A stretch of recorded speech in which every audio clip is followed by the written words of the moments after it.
Hello everyone, Brian Neubert here from goldenblack.com, live in Seattle, also known as Big Ten country. Excuse me. I'm on a layover here on my way out to Honolulu, and I have my choice between watching the Jets play and doing work. Of course, in choosing work, this is your goldenblack.com Purdue basketball daily. I guess we should just start calling it our goldenblack.com Purdue basketball whenever, because I've not been doing it every day. Just thought I would just wrap at you here a little bit about the Maui Invitational out in Honolulu and just some things I'll be interested to see. The first of which is just the environment.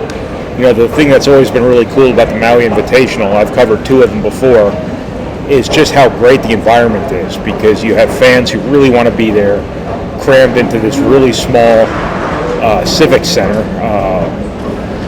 whatever you want to call it. It's a very small gym. It's just a very cool environment, a really energized environment, and you very rarely get that in these November tournaments, because not every fan base travels the way Purdue's does, and not every school has fans everywhere the way a lot of major programs do, and you get a lot of mausoleums at some of these games this time of year. The Maui Invitational has always been completely different. Now, this is going to be a larger venue at the University of Hawaii, but you've also got Purdue, you've got Kansas, you've got Gonzaga, you've got Tennessee, you've got UCLA, you've got Syracuse. You've got some national brands here with fans all over the place, and I would think there would be a pretty good turnout for this thing. Whether it's the same sort of environment, I don't know, but the one thing about Purdue in these things is Purdue always has a little bit of an advantage, because I think one of the big differences between Purdue and a lot of other schools in the Big Ten is that their alums scatter. They don't graduate and then just set up shop nearby. They go out west, they go out east, they go internationally, whatever. So when Purdue plays farther away, chances are it can turn out per capita, better than some of the events they even have in Indianapolis. I don't mean more people. I mean the response per person, whatever the hell I'm trying to say here, is probably a little bit more real, because a lot of these people don't get a chance to see Purdue all the time. So when they come to Honolulu, a lot of your California alums, a lot of your Pacific Northwest alums, might be inclined to come, obviously, and I think that's really proven itself over time. Purdue always has great crowds at these things, and I wouldn't expect this to be any different. Sorry, I just took down an $11 turkey wrap, and I apparently didn't swallow all of it. From a basketball perspective, obviously, getting Gonzaga in Game 1 is a big deal. Number 11 in the country right now. Very different team than the one Purdue played last year, but they've spent the whole offseason now studying what Ross-Ade did to them last year and scheming on what to do about it this year. So it's going to be interesting to see how that game turns out. I think Purdue's better. I think Purdue's got a lot more continuity, because as usual, Gonzaga's breaking in a lot of newcomers. It's time for Purdue to start building a resume here. One thing to keep in mind, if you're paying attention to the Big Ten here, I don't think there's ever going to be a Big Ten season that doesn't give you a good resume for the postseason, but the Big Ten kind of stinks right now based on the very early results. But taking those results, look at all the teams that have struggled and tell me where their upside lies. I just think this really projects as a down year for the Big Ten.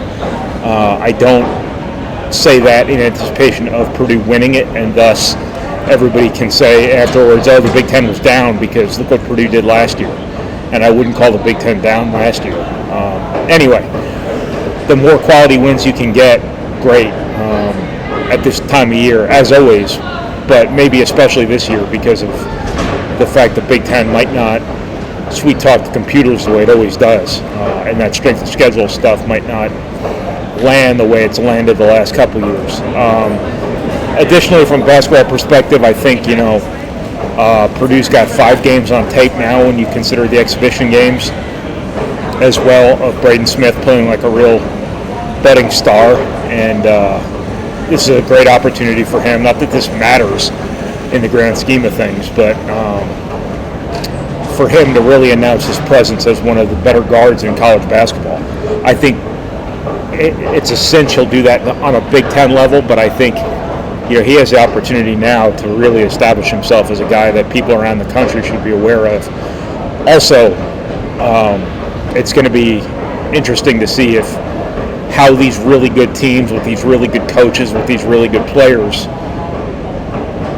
dedicate their defensive attention, because ever since he started popping off those ball screens and all that stuff, he's really given people a lot of different things to worry about Purdue and how they get guarded. It might be kind of like 2019, where the first couple minutes of a game were about seeing how people were gonna guard Brian Klein and Carson Edwards. It might be the same way now. So see how people respond to some of that Braden Smith, Ross-Ade stuff early in the game, and then play off it from there.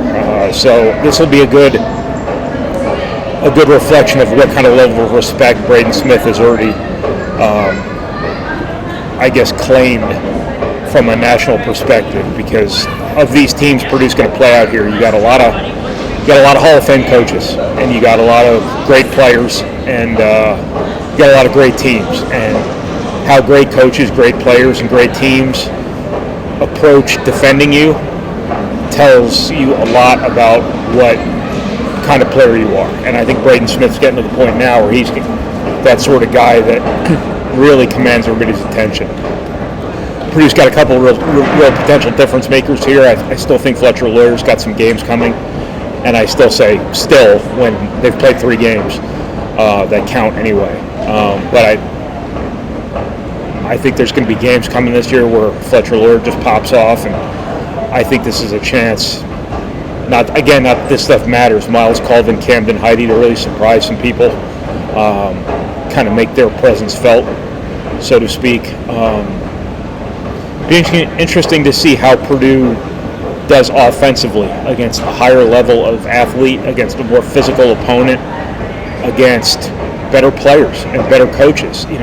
People are going to try to make things really hard on Purdue's guards. They're going to try to make things hard on Purdue's offensive structure, things like that. They're going to want to really pressure Purdue and take away the entries to Edey and really, really push Braden Smith out on those ball screens with Edey, things like that. How does Purdue execute against the best competition it's going to see before the NCAA tournament? Good question. Half-court defense. I think half-court defense has been actually pretty good. I understand it might not look elite, but when you just itemize how opponents have scored against Purdue, they're taking a lot of the shots that Purdue would probably choose over easy stuff at the rim, open threes, so on and so forth. Opponents are making tough shots against Purdue, and ultimately that's Purdue's goal, is to make them do that. And I think that reflects well on the job Purdue's doing defensively. But this is a whole different animal now. You've got, again, Kansas and Marquette, Tennessee, just a loaded field with you're going to have 3 of the best players in the country in the same gym, at least three of the best players in the country, in Ross-Ade, Hunter Dickinson, and Tyler Kolek from Marquette. I hope I'm not forgetting somebody on Gonzaga or Tennessee.